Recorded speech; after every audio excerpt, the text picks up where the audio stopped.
Close SportsPulse, USA Today Sports Sam Amick breaks down a pair of Game 3s from Friday night, where the Rockets reasserted their dominance and the Pelicans bounced back strong. USA Today Sports Salt Lake City, Donovan Mitchell was the darling of these NBA playoffs.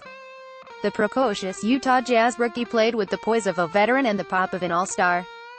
He left fans, media members and even his peers in awe of his talent, with his early postseason performances so dominant that he was sharing sentences with greats like Michael Jordan.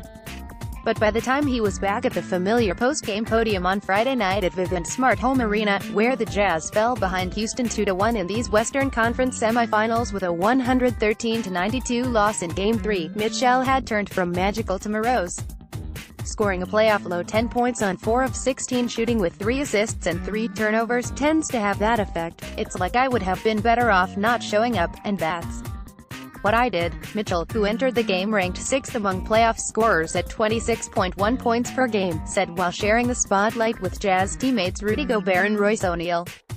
"I didn't show up at all for my teammates. I'll fix it. Didn't really do much as a whole. Like I wasn't there. That can't happen. That'll probably be what I take away the most." Donovan Mitchell on Game 3 pic.twitter.com/NJ3VDJH7E, NBA TV, @NBA TV, May 5, 2018. It won't be easy, of course. Not only is Mitchell saddled with a significant workload because of the continued absence of point guard Ricky Rubio, hamstring, but this Rockets defense is for real. For all the focus on Houston's incredible offense this season, it was the Rockets' defensive improvement that elevated them to the top of the NBA, from 18th in defensive rating during the 2016-17 season to 6th. From point guard Chris Paul down to Trevor Ariza, Luke Mbah, PJ Tucker, Clint Capella and all the rest, Houston's roster is loaded with defensive-minded players who have a way of figuring out even the best of scorers. Donovan Mitchell had a disastrous evening, and the Rockets took an impressive defense-by-committee approach. 7 different defenders on his 16 shots, and a lot of this. pic.twitter.com/God2Ika, Sam Amick, @Sam_Amick, May 5, 2018. In Mitchell's case, he saw a steady diet of the best the Rockets have to offer. On his 16 shooting possessions, Mitchell faced 7 different Rockets defenders: Ariza, Capella, Tucker, Mbah, James Harden, Eric Gordon, Gerald Green.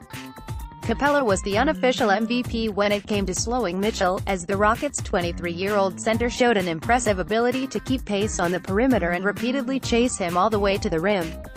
It began with Ariza early in the first quarter, with the veteran small forward chasing Mitchell along the left side, yielding to Capella for a brief moment and then reappearing to block his runner. Harden took over from there, keeping his feet up top as Mitchell pump-faked 3 times before having his three-pointer tipped by the Rockets star. By the time Mitchell had taken 5 shots, Mbah blocked his runner on the right side. The Jazz were already down 32-12, and talk about a tone-setting defensive play for Houston. In Mitchell's first attempt, Trevor Ariza has none of it. There was plenty more where this came from. pic.twitter.com/VSXU2, Sam Amick, @Sam_Amick, May 5, 2018. "A lot of switching, a lot of overplaying him," Rockets coach Mike D'Antoni said. "All of them understand how important Mitchell is to the team and how talented he is. But just trying to get in the passing lane, trying to keep the ball out of his hands as much we can, trying to make him drive as much we can." I thought Clint inside was very dominant the first half, defensively. Defensively he was all over the place, so he just made everything hard without trying to foul him. When the Rockets reflected on their Game 2 loss to Utah on Wednesday, they all agreed that communication, or lack thereof, was a major issue on the defensive end. The proper switches weren't made. Rotations were off. Everything, or everyone, was a step slow. "It's one of our best games of the year, for sure," Tucker said after Game 3. "We were locked in to another level today. Defensively, it was unbelievable to see.